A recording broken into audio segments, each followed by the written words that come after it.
है आपका आपके अपने चैनल 2S मैथ्स क्लासेस में। मैं सितांशु श्रीवास्तव उपस्थित हूँ आज प्रायिकता की दूसरी क्लास लेकर, जो आपकी DLED 4th सेमेस्टर की परीक्षा की दृष्टि से बहुत ही महत्वपूर्ण है। आज मैं प्रायिकता के चैप्टर में कुछ प्रश्नों को संकलित कर लेके आया हूँ दोस्तों। जैसे यहाँ पहला प्रश्न दिया हुआ है कि दो सिक्कों को एक साथ उछाला जाता है। कैसे किया गया? उछाला गया। तो यदि उनके HH मतलब हेड टेल या टेल हेड आने की जो क्रमशः 9, 8 और 12 बार आए, तो टेल कितनी बार आएगा? मतलब कि HH कितनी बार आ रहा है? 9 बार आ रहा है। HT जो आ रहा है वो 8 बार आ रहा है, और TH कितनी बार आ रहा है? 12 बार आ रहा है।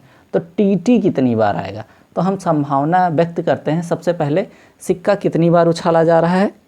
सिक्का कितनी बार उछाला जा रहा है? सिक्का 35 बार उछाला जा रहा है दोस्तों। सबसे पहले हम देख रहे हैं कि दो सिक्कों को अगर उछाल दें तो क्या क्या प्रायिकताएं हो सकती हैं, क्या क्या संभावनाएं हो सकती हैं। दो सिक्कों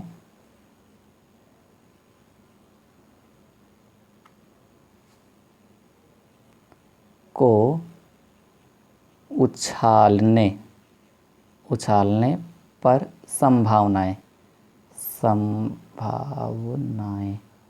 ठीक है। तो संभावनाएं क्या हो सकती हैं? HH हो सकती हैं, दूसरा TH हो सकता है, तीसरा HT हो सकता है, और ये TT हो सकता है। अब आप सोच रहे होंगे कि ये कहाँ से आ रहा है। मीन्स ये पहला सिक्का, ये दूसरा सिक्का, हेड दोनों सिक्कों पे आ जाए।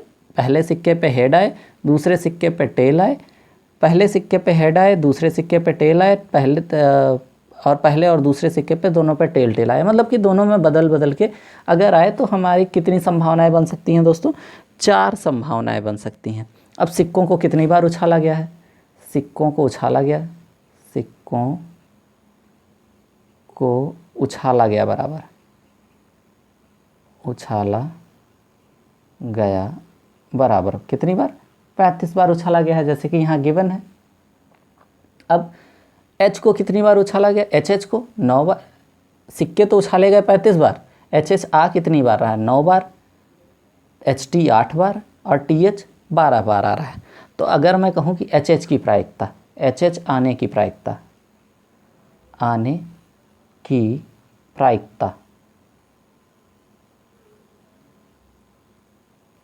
तो जो HH आने की प्रायिकता है वो देखिए वहाँ 9 बार दे रखा है, और सिक्के कितनी बार उछाले गए हैं? 35। तो 9/35 हो जाएगा। अब इसके बाद है कि HT मतलब हेड टेल आने की प्रायिकता क्या हो जाएगी? 8/35, क्योंकि 8 बार उछाला गया है। और लास्ट है TH यानी टेल और हेड आने की क्या प्रायिकता हो सकती है? तो 12 बार उछाले गए हैं, तो 12/35 हो जाएगा। अब टेल आने की मतलब T और T आने की जो प्रायिकता है वो क्या हो सकती है? तो TT आने की प्रायिकता, अगर 3 चीज़ें आ चुकी हैं, तो जैसा कि मैंने पहले बताया था आपको कि ना आने की प्रायिकता जैसे बताई थी, तो ना आने के मतलब कि HH, HT और TH ना आए, इनकी प्रायिकता क्या? बच जो रहा है वो TT आने की प्रायिकता सीधा मैं ऐसे निकाल सकता हूँ कि 1 माइनस और इन सबों का योग कर लेते हैं। 9/35, 8/35 और 12/35। यहाँ डेनोमिनेटर सेम है, यानी कि हर समान है। तो जब हर समान होते हैं दोस्तों, तो हम क्या करते हैं? अंशों को ऐसे ही जोड़ लेते हैं, यानी 1 माइनस 9, 8, 17, 12, 29। कितना हो गया दोस्तों? 29/35। अब इसको जब सॉल्व करेंगे तो 35 इकन्नम 35 में से जब 29 घटेगा तो आ जाएगा हमारा 6/35। ये तो हो गई प्रायिकता, क्या? संभावना हो गई। लेकिन कितनी बार आएगा? यानी कि TT 6 बार आएगा। कितनी बार आएगा? 6 बार आएगा, उछालने पर आएगा। तो दोस्तों उम्मीद है कि आपको ये प्रश्न समझ में आ गया होगा, जैसा कि पहला प्रश्न सॉल्व हो गया। अब हम दूसरे की प्रश्न की ओर बढ़ेंगे। दोस्तों दूसरा प्रश्न है हमारा, एक पासे को उछालने पर, एक पासे को यदि उछाला जाता है तो अंक 2 के आने की संभावना क्या है। अंक 2 मतलब जैसे कोई पासा होता है तो पासा के कितने फलक होते हैं, एक घनाकार छोटा सा टुकड़ा होता है, गुटका होता है, तो इसके 6 फलक होते हैं। तो एक पे 1 होता है, दूसरे पे 2 होता है, तीसरे पे 3, 4, 5, 6 तक आता है इसी तरीके से। तो दोस्तों अगर 6 तक आ रहा है तो फलक तो हमारे यहाँ 6 हो गए, लेकिन 2 कितनी बार आ सकता है, एक बार आ सकता है। तो सबसे पहले क्या लिखेंगे, पासे में फलक, पासे में फलक, फलक यानी कि फेस, जिन फेसेस की बात करते हैं 6 हो गए, 6 फलक। अंक दोनों, अंक 2 जो आता है, अंक 2, अंक 2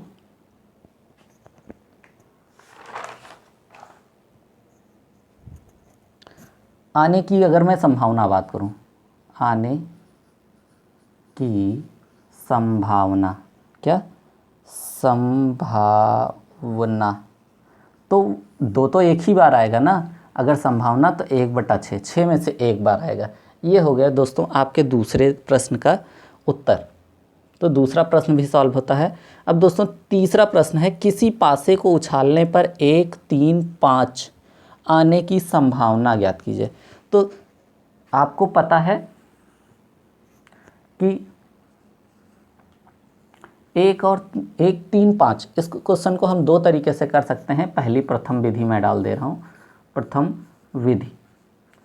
तो जो प्रथम विधि है दोस्तों वो क्या है कि सबसे पहले तो फलक, कितने फलक हो सकते हैं, फलक 6 ही होंगे, 1 आने की संभावना, 1, 3 और 5 की बात कर रहा है, 1 आने की संभावना,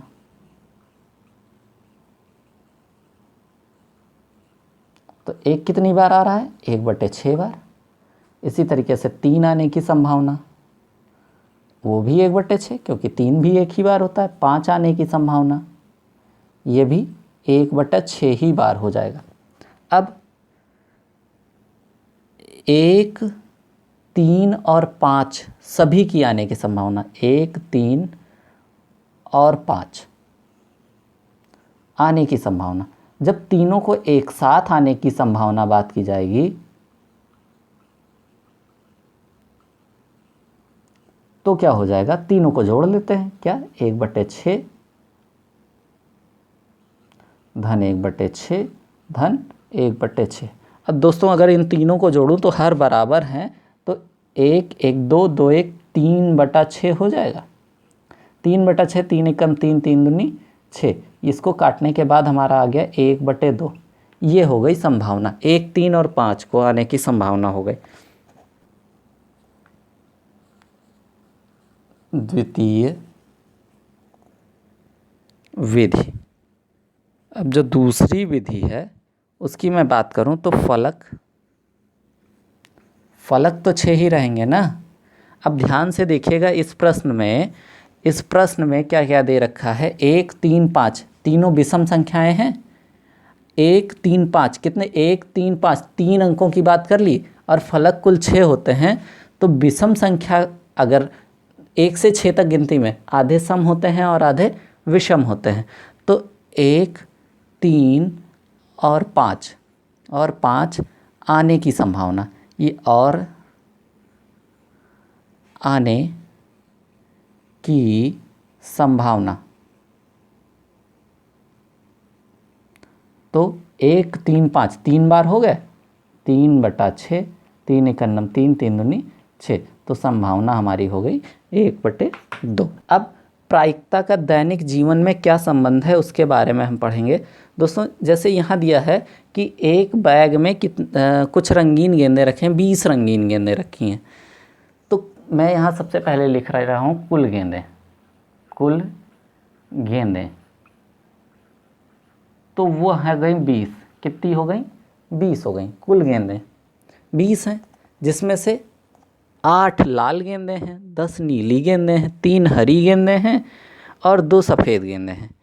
बैग में से एक गेंद निकाली जाती है। कितनी गेंद निकाली जाती है? एक गेंद निकाली जाती है। तो यहाँ 4 प्रश्न मैंने बनाए हैं, उनको निकालना है। जैसे सबसे पहले यहाँ प्रश्न में है लाल होने की प्रायिकता। तो लाल गेंदें बैग में कितनी हैं? लाल गेंदें, लाल गेंद 8 हैं। कितनी हैं? 8 हैं। अगर मैं यहाँ पे प्रायिकता की बात करूँ या संभावना की बात करूँ, प्रायिकता, तो उन 8 में से कोई भी आ सकती है। एक गेंद की बात कर रही है, तो एक गेंद निकाली गई, उन 8 में से कोई भी आ सकता है। 8/20, कुल गेंदें आपके पास 20 थीं। अब इसको 4 से मैं काट दूँ, 4 दूनी 8 और 4 पंचे 20। इसकी प्रायिकता हो गई 2/5। ये हो गई दोस्तों मेरा पहला प्रश्न।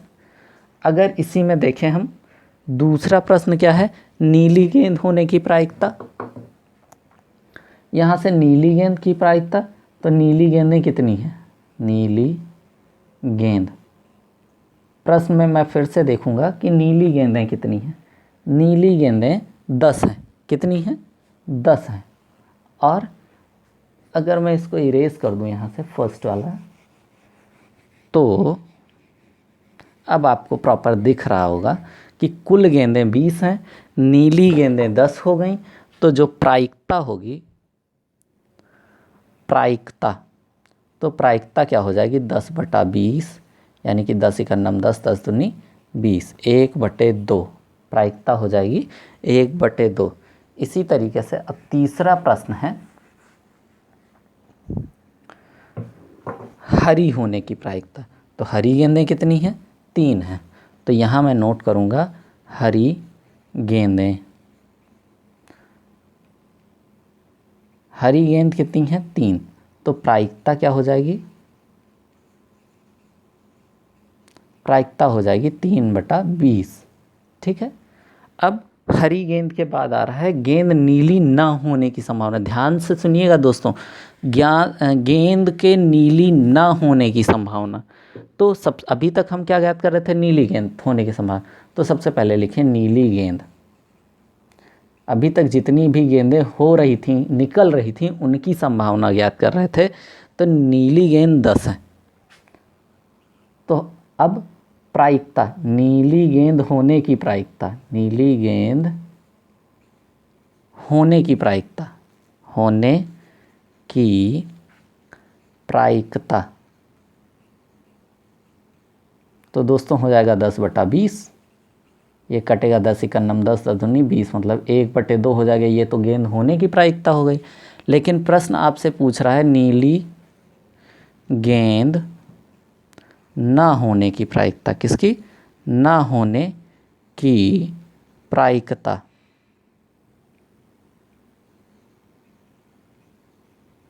तो ना होने की प्रायिकता पहले ही मैंने बता रखा कि 1 माइनस कर देते हैं, 1 - 1/2।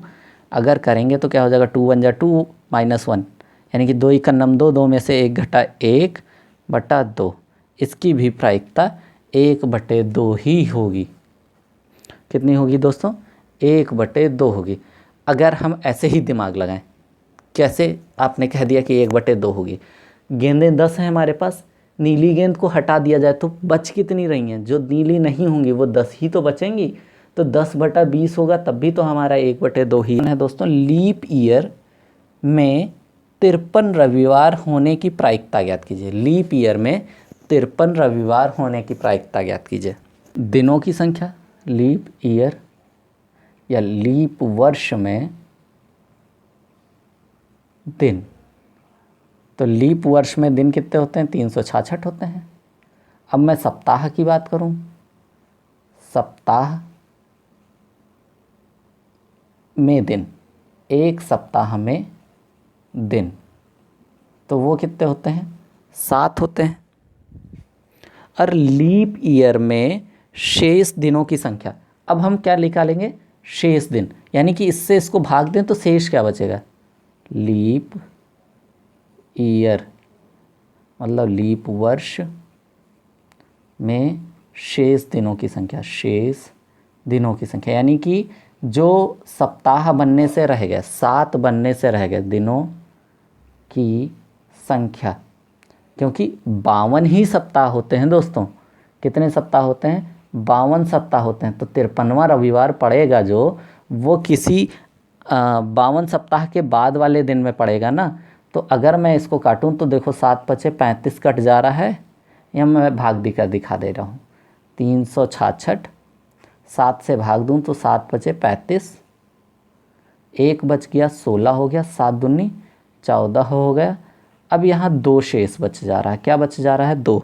तो मैं यहाँ डायरेक्ट लिख सकता हूँ हटा करके, शेष 2 शेष, रिमाइंडर जो बच रहा है, हमें रिमाइंडर से काम है। 2 शेष बच गया।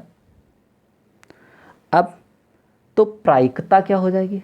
2 शेष बच गया। अभी तक तो सारे कंप्लीट हो जा रहे थे, लेकिन जो रविवार पड़ेगा वो शेष, अब इसके रविवार 52 रविवार तक हो गया, 53वां जो रविवार आएगा वो प्रायिकता क्या हो जाएगी?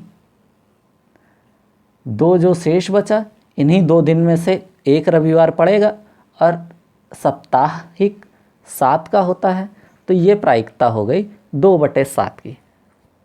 किसकी हो गई दोस्तों?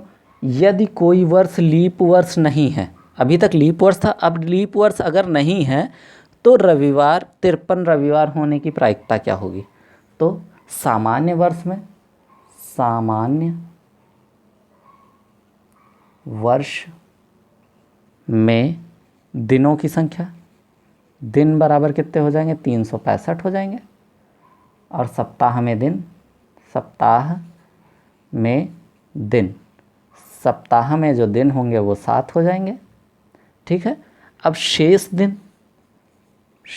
दिन जो होंगे वर्ष में वो क्या होंगे? 365/7, यानी कि 7 पचे 35, अभी जैसे कट किया था फिर से कर लीजिए। 365, 7 पचे 35, 1 बचा, 15 हो गया, 7 दूनी 14, 1 बच गया। क्या बचा दोस्तों? 1 बच गया, 1 शेष आ गया। तो प्रायिकता क्या हो जाएगी?